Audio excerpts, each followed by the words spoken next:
दोस्तों, सनातन हिंदू धर्म में तुलसी के पौधे का महत्व सबसे अधिक है। इसकी सबसे पहले पूजा भगवान विष्णु जी ने की थी। श्री हरि कहते हैं, जिस प्रकार देवी लक्ष्मी से वैकुंठ को ऐश्वर्य प्राप्त है, उसी प्रकार वैकुंठ में तुलसी के कारण ही पवित्रता प्राप्त है। पृथ्वी लोक पर जिस स्थान पर भी तुलसी का पौधा होगा, उस स्थान पर कभी बुराई का वास नहीं होगा। ऐसा स्थान सबसे अधिक पवित्र होगा। इसी कारण से हमें हमारे घर में तुलसी का पौधा अवश्य ही लगाना चाहिए। तुलसी के पास दीपक जलाने से क्या होता है, आइए जानते हैं इस प्राचीन महान कथा के माध्यम से, जो भगवान श्री कृष्ण ने देवी सत्यभामा को सुनाई है। दोस्तों, एक समय की बात है। देवी सत्यभामा भगवान श्री कृष्ण के पास आकर उनसे पूछने लगी, हे स्वामी, आपने मुझे तुलसी के पौधे को जल देने का महात्म सुना दिया है, लेकिन तुलसी के पास दीपक जलाने का क्या महात्म है? रोज शाम को तुलसी के पास दीपक क्यों जलाया जाता है? इससे मनुष्य को कौन सा फल प्राप्त होता है? तुलसी के पास दीपक जलाने की विधि क्या है तथा दीपक लगाते समय कौन से मंत्र का उच्चारण करना चाहिए? कृपया आप मुझे विस्तार से बताइए। भगवान श्री कृष्ण कहते हैं, हे देवी, आज तुमने समस्त संसार के कल्याण की भावना से बहुत ही उत्तम प्रश्न किया है। तुम्हारे इस प्रश्न का उत्तर देने से पूर्व मैं तुम्हें एक प्राचीन इतिहास सुनाता हूं, जिससे तुम्हें तुम्हारे सभी प्रश्नों के उत्तर मिल जाएंगे। लेकिन दोस्तों, अगर आप भी चाहते हैं कि आपके ऊपर और आपके पूरे परिवार के ऊपर माता लक्ष्मी का आशीर्वाद सदैव बना रहे, तो इस वीडियो को एक लाइक करें और आपके अपने चैनल अद्भुत वास्तु ज्ञान को सब्सक्राइब करें और कमेंट बॉक्स में जय माता लक्ष्मी लिखना ना भूलें।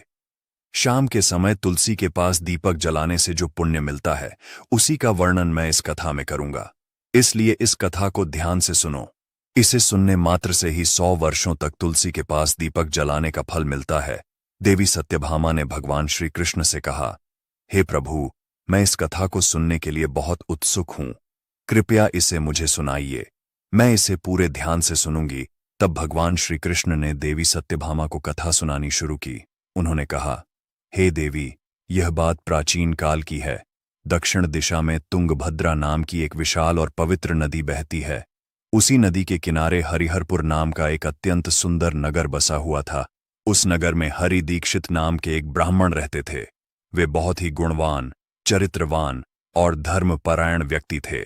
वे वेदों और शास्त्रों के मार्ग पर चलने वाले थे और उन्होंने समस्त शास्त्रों का अध्ययन कर रखा था। हरि दीक्षित की पत्नी का नाम लोग चारा कहकर पुकारते थे।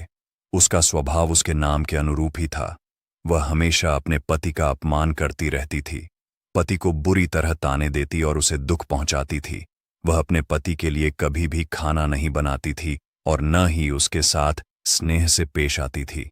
उसने अपने पति के साथ कभी प्रेमपूर्वक व्यवहार नहीं किया। जब भी पति के मित्र या परिवार के लोग घर आते, वह उन्हें अपमानित करके भगा देती थी। वह स्त्री स्वयं गलत संगति में रहती थी और हमेशा काम वासना में डूबी रहती थी। उसका मन अपने पति से हटकर पराये पुरुषों में लगा रहता था और वह अन्य व्यभिचारी स्त्रियों के साथ घूमती रहती थी। उसने कभी अपने पति से प्रेमपूर्वक बात नहीं की, किंतु पराये सुंदर पुरुषों के संग बैठकर बातें करती थी। पराये पुरुषों को मोहित करने के लिए सज धज कर गांव में घूमने जाया करती थी। कभी वह वन में किसी वृक्ष के नीचे खड़ी रहकर सुंदर पुरुषों की राह देखती और किसी दुष्ट पुरुष को मोहित करके उसके संग भोग विलास किया करती थी। एक दिन हरि दीक्षित ने अपनी पत्नी से कहा, हे भद्रे, तुम्हारा यह आचरण उचित नहीं है। इस प्रकार से पाप करने पर तुम्हारा अहित ही होगा। इसीलिए तुम अभी से यह सब बुरे काम करना छोड़ दो। तुम्हारे इस प्रकार के व्यवहार से मुझे बड़ा दुख हो रहा है। तब उस दुराचार स्त्री ने कहा, ना जाने किस पाप के कारण मेरा तुझ जैसे भिखमंगा के साथ विवाह हुआ है। लगता है पिछले जन्म में मैंने पाप ही किए होंगे। इसी कारण से मुझे ऐसा गरीब पति मिला है। तू मेरी कोई भी इच्छा को पूर्ण नहीं कर सकता। मुझे विवशता के कारण तेरी इस झोपड़ी में रहना पड़ता है। भिक्षा में लाया हुआ भोजन खाना पड़ता है और अधिक मैं इस कष्ट को सहन नहीं करने वाली। किसी दिन मैं तुझे छोड़कर अवश्य चली जाऊंगी। तेरे साथ रहूंगी तो इस जन्म में भी मेरे द्वारा पाप ही होंगे। इसलिए अब मैं किसी अन्य धनवान पुरुष से विवाह करूंगी। हरि दीक्षित ने अपनी पत्नी से कहा, हे प्रिय, तुम इस प्रकार के अपशब्द ना कहो। इस प्रकार से अपने पति को त्यागने का विचार मन से छोड़ दो। जो स्त्री अपने पति को त्याग कर पराये पुरुष के पास जाती है उसका अहित ही होता है, उसे नरक में जाना पड़ता है। उस दुराचारी पत्नी ने कहा, नरक में तुम्हें जाना पड़ेगा, क्योंकि तुम कोई काम धंधा तो करते नहीं, भीख मांग कर खाते हो और मुझे भी झूठ खिलाते हो। पत्नी को दुखी और असंतुष्ट रखने वाला पति भी नरक में ही जाता है, और तुम्हारा घर कोई नरक की सजा से कम नहीं है। तुम्हारे साथ इस घर में रहने से अच्छा है मैं नरक में जाकर रहूं। इस प्रकार उस हरि दीक्षित की पत्नी ने अनेक प्रकार के कटु वचनों से अपने पति का अनादर किया और उसे अपमानित किया। श्री कृष्ण कहते हैं, हे देवी, जो स्त्री अपने पति का अनादर करती है, जो अपने पति का अपमान करती है, उसके घर में दुर्भाग्य ही आता है। पति को छोड़कर पराये पुरुष के पास जाने वाली स्त्री को नरक में दंड अवश्य ही भोगना पड़ता है। अब आगे सुनो, उस दुराचार स्त्री के साथ क्या होता है।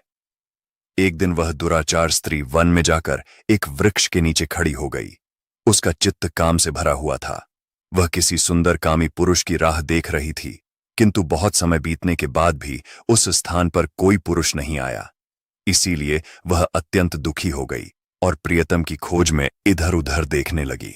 उस दिन उसका सारा परिश्रम व्यर्थ हो गया। वह वहां खड़ी होकर वह नाना प्रकार की बातें कहकर विलाप करने लगी। हाय हाय, आज तो इस मार्ग से कोई भी सुंदर पुरुष नहीं आया। अब मैं कैसे अपनी काम शांति करूं? आज की रात कैसे बीतेगी?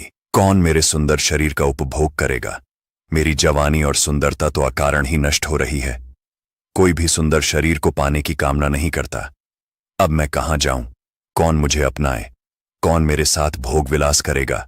मेरा पति तो मूर्ख है, लेकिन अब ऐसा लग रहा है कि यह दुनिया मूर्खों से भरी हुई है। कोई भी मेरी जैसी सुंदर स्त्री को पाने की इच्छा नहीं करता। मैं तो इतनी खूबसूरत हूं कि देवता भी मुझे पाने की इच्छा करेंगे, लेकिन यह संसार तो पापी और तुच्छ पुरुषों से भरा पड़ा है, जो मेरी जैसी अप्सरा के समान सुंदर स्त्री को नजरअंदाज कर रहा है। हे भगवान, अगर कोई सुंदर, बलवान और पराक्रमी पुरुष हो तो उसे मेरे पास भेज दो। चाहे वह मेरा भक्षण ही क्यों न कर ले, मैं खुशी खुशी उसे गले लगा लूंगी। भगवान श्री कृष्ण बोले, हे देवी। इस तरह वह स्त्री जंगल में जोर जोर से विलाप करने लगी। उसी जंगल में एक भयानक बाघ रहता था। उस स्त्री की चीखें सुनकर वह जाग गया और उछलकर उसकी ओर बढ़ने लगा ताकि उसे खा सके। उस बाघ का नाम था ध्वंस। उसका रूप बेहद डरावना था। उसका शरीर काले और नारंगी धारियों से ढका हुआ था, जो जंगल की छाया में मिलकर उसे छिपा देते थे। आंखें अंगारे की तरह लाल थीं, जो अंधेरे में भी चमकती थीं। उसके बड़े और नुकीले दांत जबड़े से बाहर निकले हुए थे, जो किसी भी प्राणी को चीरने के लिए पर्याप्त थे। ध्वंस की गहरी गर्जना पूरे जंगल में गूंजती थी, जिससे वहां के जीव जंतु कांप उठते थे। उसकी लंबी मजबूत पूंछ उसकी ताकत का प्रतीक थी। वह अपनी बलशाली टांगों से जंगल में बिजली की गति से दौड़ सकता था। उसका पूरा शरीर शक्तिशाली मांसपेशियों से भरा हुआ था, जिससे वह एक ही झपट्टे में अपने शिकार को धराशायी कर सकता था। ध्वंस उस विलाप करती स्त्री की ओर तेजी से बढ़ रहा था। उसकी नाक से बार बार गर्म सांसें निकलती, मानो वह हर पल अपने अगले शिकार की तलाश में हो। ध्वंस का एकमात्र लक्ष्य उन पापी और दुराचारी लोगों का भक्षण करना था, जिन्हें उसकी नियति ने उसे सौंपा था। उस भयंकर बाघ को अपने सामने खड़ा हुआ देखकर उस स्त्री के पसीने छूटने लगे। वह भय से थर थर कांपने लगी। वह स्त्री कुछ करती, इतने में ही उस बाघ ने अपने पंजे से उसे घायल कर दिया और वह स्त्री जमीन पर गिर पड़ी। जमीन पर गिरते ही वह स्त्री चिल्लाते हुए बोली, अरे बाघ, तू किस लिए यहां पर आया है? मुझे क्यों मार रहा है? मैं यहां पर अपने प्रियतम को खोज रही थी। तू मुझे छोड़ दे। मेरा भक्षण करके तुझे क्या मिलेगा? उस स्त्री की यह बात सुनकर वह भयानक बाघ क्षण भर के लिए रुक गया और हंसते हुए बोला, हे दुष्टा, आज विधाता ने तुझे मेरा ग्रास नियुक्त किया है। तुझ जैसी पापिनी स्त्रियों का भक्षण करना ही मेरा काम है। तभी मुझे इस शरीर से मुक्ति मिलेगी। वह स्त्री कहने लगी, हे बाघ, तुम कौन हो? मुझे सच सच बताओ, तुम्हें किस कारण से बाघ होना पड़ा और तुम मुझ जैसी स्त्रियों का भक्षण क्यों करते हो? पहले मुझे सारी बात बताओ और फिर मेरा भक्षण करो। फिर ध्वंस नाम का वह बाघ कहने लगा, हे पापिनी, मैं तुम्हें मेरे पूर्व जन्म का वृतांत सुनाता हूं कि किस कारण से मुझे बाघ होना पड़ा। पूर्व काल में दक्षिण देश अमलापाहा नाम की एक पवित्र नदी बहती थी। उसी नदी के तट पर मुनिपर्णा नाम की एक नगरी बसी हुई थी। यह नगरी अपने सुंदर मंदिरों, शांत वातावरण और धार्मिक अनुष्ठानों के लिए प्रसिद्ध थी। वहां एक ब्राह्मण का परिवार निवास करता था। मैं उस परिवार में जन्मा था। मेरा नाम वेदानंद था। मेरे पिता एक आदर्श ब्राह्मण थे जो यज्ञ, हवन और धार्मिक अनुष्ठानों का पालन करते थे। उस बाघ ने आगे कहा, हे स्त्री, मैंने अपनी किशोरावस्था में वेदों का अध्ययन किया और यज्ञ आदि धार्मिक कार्यों में पारंगत हो गया। लेकिन जैसे जैसे मैं बड़ा हुआ, मेरे मन में धन का लोभ बढ़ता गया। अनेक यज्ञों का आयोजन किया, लेकिन वे यज्ञ धार्मिक उद्देश्य से नहीं बल्कि धन संग्रह के लिए थे। मैं उन पापियों के लिए भी यज्ञ करता था जो धर्म से दूर थे और उनके घर का भोजन करता था। मैंने धन के लोभ में उनके अनैतिक कार्यों का समर्थन भी किया। धर्म के मार्ग से भटकते हुए मैंने उन वस्तुओं का दान भी स्वीकार किया जिन्हें ब्राह्मण को नहीं लेना चाहिए। मेरा मन इतना लोभी हो गया था कि मैं ऋण के बहाने दूसरों से धन लेता और फिर उसे कभी वापस नहीं करता। मैंने अनेक प्रकार के छलकपट किए और इस प्रकार पाप करते हुए कई वर्ष बीत गए। समय के साथ मेरा शरीर कमजोर हो गया, बाल सफेद हो गए, आंखें धुंधली हो गईं और मुंह के दांत गिर गए। परंतु धन का लोभ अब भी मेरे मन से नहीं गया और मैं पाप करता रहा। उस बाघ ने अपने दहक परेश में आगे कहा, एक दिन धन के लालच में मैं फिर से नदी के किनारे गया। वहां मैंने अन्य धूर्त ब्राह्मणों के साथ मिलकर लोगों को ठगा। हम सभी ने झूठे मंत्रों का उच्चारण किया और बिना विधि विधान के ही देवी देवताओं का पूजन किया। इसका उद्देश्य केवल अधिक से अधिक धनदान में प्राप्त करना था। हमने लोगों को धर्म के नाम पर धोखा दिया। उस दिन मैंने काफी धन एकत्र किया, लेकिन उसी समय मेरे साथ एक भयानक घटना घटी। मैं उसी दिन नदी के तट पर बैठा हुआ था। तभी एक बीमार और भटकता हुआ कुत्ता मेरे पास आया। मैंने उसे दुत्कार कर भगा दिया, लेकिन वह क्रोध में आकर मेरे पैर में काट बैठा। मैं मूर्छित होकर वहीं गिर पड़ा। उसी क्षण मेरे प्राण निकल गए। मेरी मृत्यु के बाद यम के 2 दूत प्रकट हुए। वे काले और भयानक रूप वाले थे और उनके हाथों में जंजीरें थीं। उन्होंने मुझे पकड़ लिया और यमपुरी की ओर ले गए। यमपुरी में मुझे यमराज के सामने खड़ा किया गया। यमराज ने अपने दिव्य सिंहासन से चित्रगुप्त को आदेश दिया कि वे मेरे कर्मों का लेखा जोखा प्रस्तुत करें। चित्रगुप्त ने बड़े ही गंभीर स्वर में कहा, हे धर्मराज, यह ब्राह्मण जिसका नाम वेदानंद था ने अपने जीवन में घोर पाप किए हैं। इसने धर्म के नाम पर लोगों को ठगा, झूठे मंत्रों का उच्चारण कर यज्ञ किया और भगवान का अपमान किया। यह धन के लालच में धर्म से दूर हो गया। इसने कभी भी धर्म का पालन नहीं किया, इसीलिए यह पापी ब्राह्मण नरक जाने के योग्य है। फिर यमराज ने अपने दूतों को आदेश दिया, इस पापी को नरक की अग्नि में डाल दो, यह वहां जाकर अपने कर्मों का फल भोगे। इसके बाद मुझे नरक की भयंकर अग्नि में डाल दिया गया। वर्षों तक मैंने वहां की यातनाएं सहन की। मेरी आत्मा को भयंकर पीड़ा सहनी पड़ी। अनेक वर्षों की सजा के बाद मेरे पापों के कारण मुझे बाघ का शरीर प्राप्त हुआ और मैं इस दुर्गम वन में निवास करने लगा। ध्वंस ने अपनी कहानी को समाप्त करते हुए कहा, अपने पूर्व जन्म के पापों का प्रायश्चित करते हुए मैंने संकल्प लिया कि मैं कभी भी महात्मा, साधु पुरुष या सती स्त्रियों का भक्षण नहीं करूंगा। मैं केवल उन पापियों, दुराचार और कुलटा स्त्रियों का ही भक्षण करता हूं जिन्होंने अपने जीवन में अधर्म के मार्ग पर चलकर दूसरों को दुख दिया है। मुझे विश्वास है कि ऐसा करने से मुझे मेरे पापों से मुक्ति मिलेगी और मैं इस शरीर से जल्द ही मुक्त हो जाऊंगा। श्री कृष्ण कहते हैं, हे देवी। इस प्रकार से उस बाघ ने अपने पूर्व जन्म का वृतांत सुना दिया और उस स्त्री से कहने लगा, हे पापिनी, तेरे आचरण से तू कुलटा दिखाई पड़ती है। अपने पति को छोड़कर तू इस वन में अन्य पुरुषों के साथ भोग विलास करने के लिए आई है, इसलिए आज तू मेरा ग्रास अवश्य बनेगी। इतना कहकर उस बाघ ने अपने तीक्ष्ण नाखूनों से उस पापी स्त्री को मारकर उसे खा लिया और फिर वह बाघ उस स्थान से चला गया। उस स्त्री की मृत्यु के बाद उस स्थान पर यम के 2 दूत प्रकट हुए और उस पापिनी स्त्री को उठाकर संयमपुरी में ले गए। वहां पर उसे यमराज के सामने खड़ा किया गया। यमपुरी में मुझे यमराज के सामने खड़ा किया गया। यमराज ने अपने दिव्य सिंहासन से चित्रगुप्त को आदेश दिया कि वे मेरे कर्मों का लेखा जोखा प्रस्तुत करें। चित्रगुप्त ने बड़े ही गंभीर स्वर में कहा, हे धर्मराज, यह ब्राह्मण, जिसका नाम वेदानंद था, ने अपने जीवन में घोर पाप किए हैं। इसने धर्म के नाम पर लोगों को ठगा, झूठे मंत्रों का उच्चारण कर यज्ञ किया और भगवान का अपमान किया। यह धन के लालच में धर्म से दूर हो गया। इसने कभी भी धर्म का पालन नहीं किया, इसीलिए यह पापी ब्राह्मण नरक जाने के योग्य है। फिर यमराज ने अपने दूतों को आदेश दिया, इस पापी को नरक की अग्नि में डाल दो, यह वहां जाकर अपने कर्मों का फल भोगे। इसके बाद मुझे नरक की भयंकर अग्नि में डाल दिया गया। वर्षों तक मैंने वहां की यातनाएं सहन की। मेरी आत्मा को भयंकर पीड़ा सहनी पड़ी।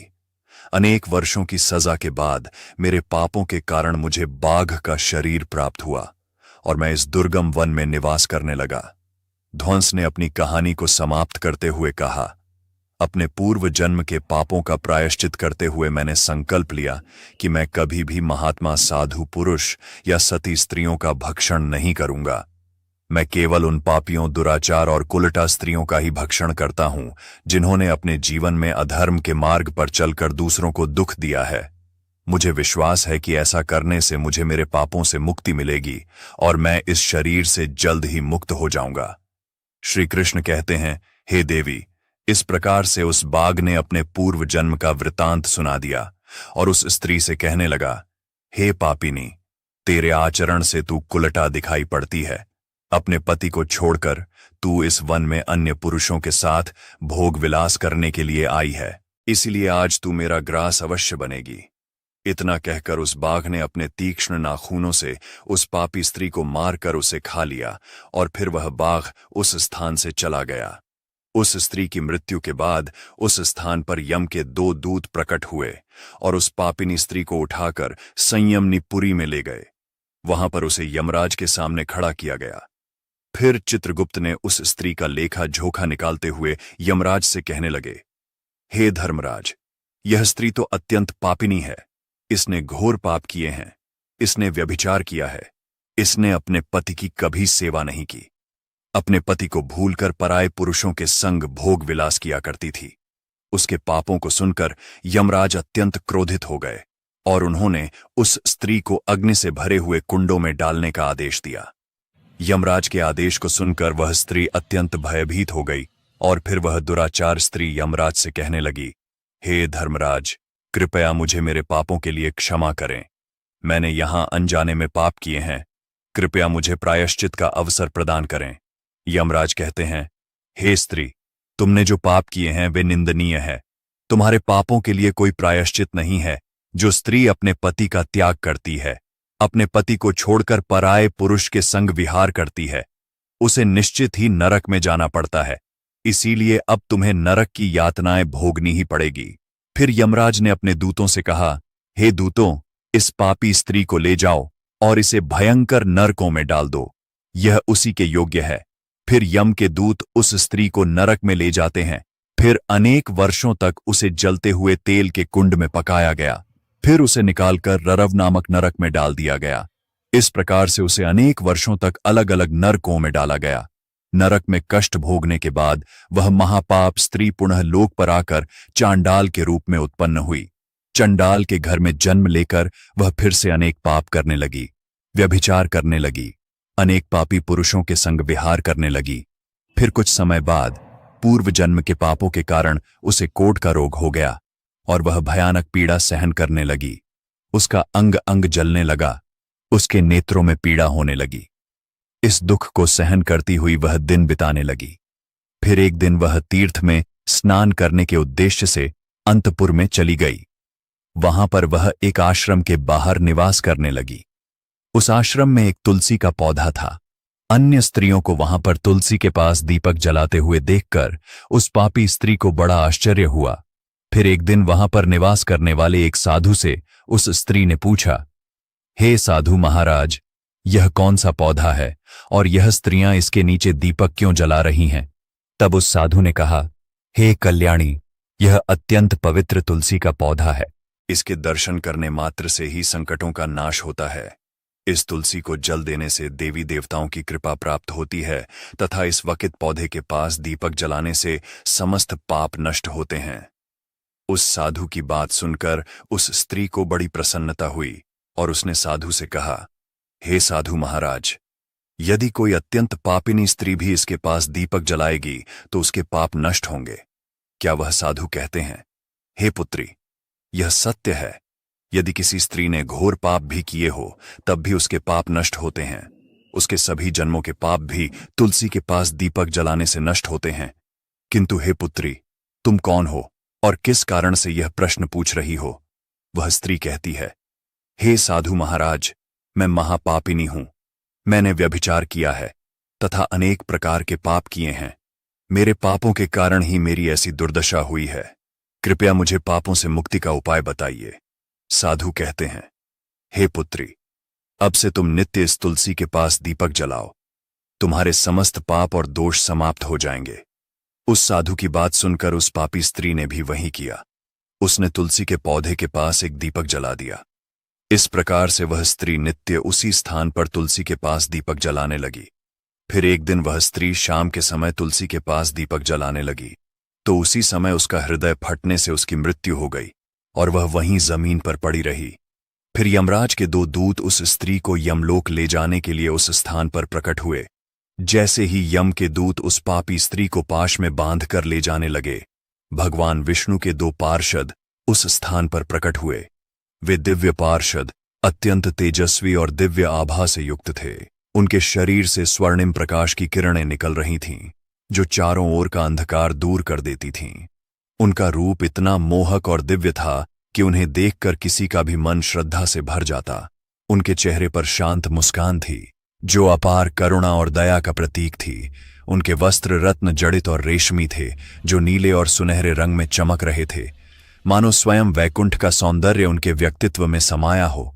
उनके कानों में सुनहरे कुंडल झूल रहे थे, जिनसे दिव्य संगीत की ध्वनि प्रतीत होती थी। उनके माथे पर तिलक और चमकती हुई बिंदी थी, जो उनकी दिव्यता का सूचक थी। वे दोनों विशाल कद और बलिष्ठ थे। उनके हाथों में दिव्य गदा थी, जो न्याय और धर्म की शक्ति का प्रतीक थी। वे उस स्त्री को अपने दिव्य स्पर्श से मुक्ति का आश्वासन देने आए थे, जिससे उसके सभी पाप नष्ट हो सके और उसे स्वर्ग की यात्रा अधिकारी बना सके। उन पार्षदों ने यमराज के दूतों को रोक लिया और कहने लगे, हे यमदूतों, इस स्त्री को तुम छोड़ दो।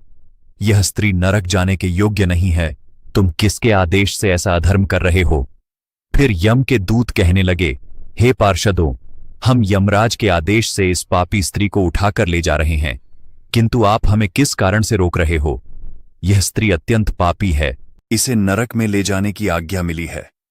यह सुनकर भगवान विष्णु के पार्षद मुस्कुराए और बोले, हे यमदूतों, तुम सत्य बोलते हो, लेकिन इस स्त्री का एक ऐसा पुण्य भी है जो इसके समस्त पापों को मिटा चुका है। क्या तुमने देखा नहीं कि इसने अपने जीवन में संध्या के समय तुलसी के समीप दीपक जलाया है? यमदूतों ने चकित होकर पूछा, हे पार्षदों, क्या केवल तुलसी के समीप दीपक जलाने से इसके समस्त पाप नष्ट हो सकते हैं? भगवान विष्णु के पार्षदों ने गहन दृष्टि से यमदूतों की ओर देखा और समझाया, तुम इस बात को नहीं समझते। यमदूतों, तुलसी भगवान विष्णु की परम प्रिय है और जो भक्त श्रद्धा और भक्ति से तुलसी के समीप दीपक जलाता है वह विष्णु की कृपा का पात्र बन जाता है। संध्या के समय दीपक जलाने का पुण्य अनंत गुणा बढ़ जाता है